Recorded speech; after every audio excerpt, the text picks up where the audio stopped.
গত লোকসভা নির্বাচনের সময় কেন্দ্র সরকারের স্বরাষ্ট্রমন্ত্রী অমিত শাহ অনেক প্রতিশ্রুতি দিয়েছে কামতাপুরের মানুষের, কেটার কুচবিহারের মানুষকে।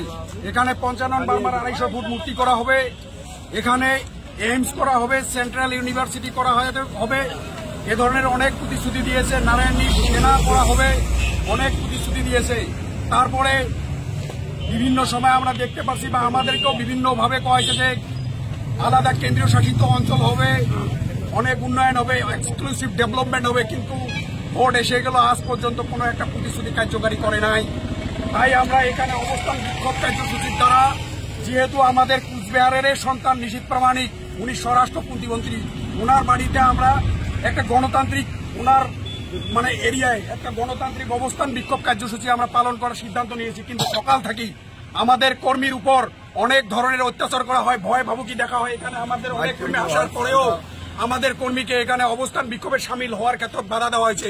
আমাদের ফ্ল্যাগ খুলি ফেলে দেওয়া হয় ওখান থেকে, আমাদের যে মাইক ছিল মাইক ছিনিয়ে নেওয়া হয়, আমাদের কর্মীর উপরে টর্চারিং করা হয়, অনেক গাড়ি আটকে দেওয়া হয়, আমাদেরকে ভয় ভাবুকি দিয়ে বিভিন্ন জায়গায় আমাদের গাড়ি আটকে দেয়। আমাদের কর্মীকে এখানে অবস্থান বিক্ষোভে সামিল হওয়ার কোনো সুযোগ দেয় নাই। একজন স্বরাষ্ট্র প্রতিমন্ত্রী উনি যদি ডেমোক্রেসিকে সম্মান জানাতে না জানে, তাহলে আমরা কিভাবে আমরা গণতন্ত্রের উপরে বিশ্বাসী হব? তাই আমরা ভারত সরকারকে আবেদন জানাতে চাই, এই ধরনের মন মানসিকতার মানুষকে যদি আবার ওরা উচ্চ শিখরে বসায়, তাহলে আমরা কার কাছে ন্যায় চাবো?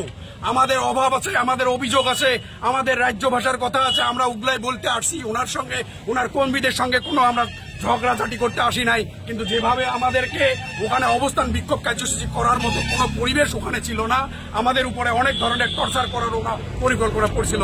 তাই এই ধরনের নোংরা কার্যকে আমরা তীব্রভাবে নিন্দা জানাই, ধিক্কার জানাই। আগামী দিনে যাতে এই কার্যগুলো বন্ধ হয়, আমরা চাই সুস্থ রাজনৈতিক বাতাবরণ, আমরা চাই এই অঞ্চলের ডেভেলপমেন্ট, আমরা চাই যে সার্বিকভাবে সবাইকে নিয়ে একটা গণতান্ত্রিক পথেই আমরা যাতে আমাদের সংগ্রামকে চালিয়ে যেতে পারি। তাই আমরা এখানে আজকে শুধু ওনার কাছে আবেদন রাখার জন্য আসছি, কিন্তু আমাদের কোনো কথাই উনি শুনল না। উনি বাড়িতে থাকা সত্ত্বেও এইভাবে আমাদেরকে, আমাদের কর্মীর উপরে, আমাদের সমাজের উপরে রাজবংশী নাম ধরে এখানে অনেক বিজেপি কর্মী গালিগালাজ করছে বলে আমি শুনতে পাচ্ছি। এটাকে আমি তীব্রভাবে ধিক্কার জানাই। আপনার পরিচয়? Uttam Kumar Roy, general secretary, Kamtapur progressive party.